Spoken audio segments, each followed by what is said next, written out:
আর যেদিন জানতে পেরেছি যে আমার আসল মায়ের সঙ্গে আমার আর কোনোদিনও দেখা হবে লাই, সে আর পৃথিবীতেই লাই,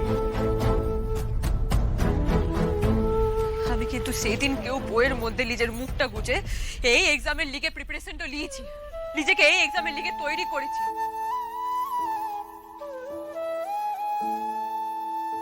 কারণ আমি ভেবেছিলাম এই রেজাল্ট দিয়ে আমি আমার মায়ের নাম উজ্জ্বল করব, তার গায়ে লাগা সব কালি একেবারে মুছে ফেলবো।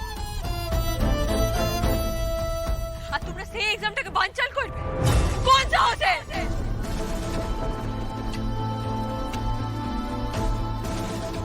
আর তোমাদেরই বা এত কিসের ফোবিয়া এই এক্সাম নিয়ে?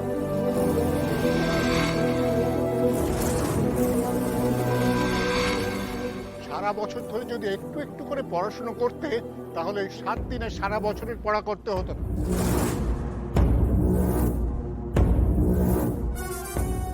এই তো পারুল, রায়ান, মল্লার এরাও তো তোমাদের সঙ্গে হুল্লোড় করেছে, ফাংশন করেছে, ঘুরতে গিয়েছে, কিন্তু তাতে গা ভাসিয়ে দেয়নি।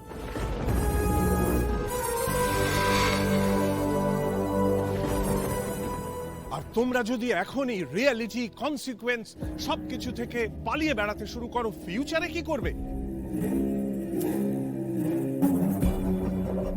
তোমাদের সামনে তো এখনো চাকরি জীবন, সারাটা জীবন পড়ে রয়েছে।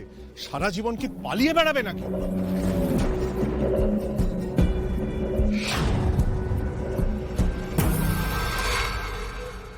শুধু আমাদেরকেই কেন বলছেন স্যার? পারুলের বন্ধুরাও তো এই ভূমিকম্পে ছিল।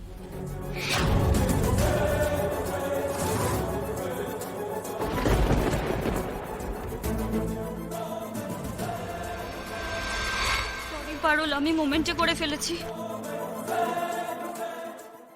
কেন শ্রী, সুমেধা, তোমরা কেন করলে এটা?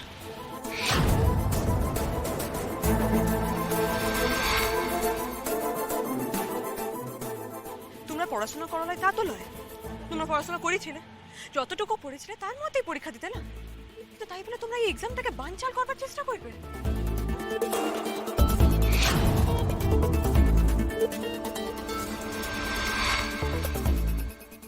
আর শ্রোতা, কাকে ঠকাচ্ছ বলো তো? আসলে না নিজেদেরকেই ঠকাচ্ছ। উড়ালা হয় সিরিং এর জুতোয় পা গলায় ছিল, সোনার চামচ নিয়ে সব জন্ম নিয়েছে তো, ভবিষ্যৎ নিয়ে তাই ওদের কোনো চিন্তা ভাবনা নাই।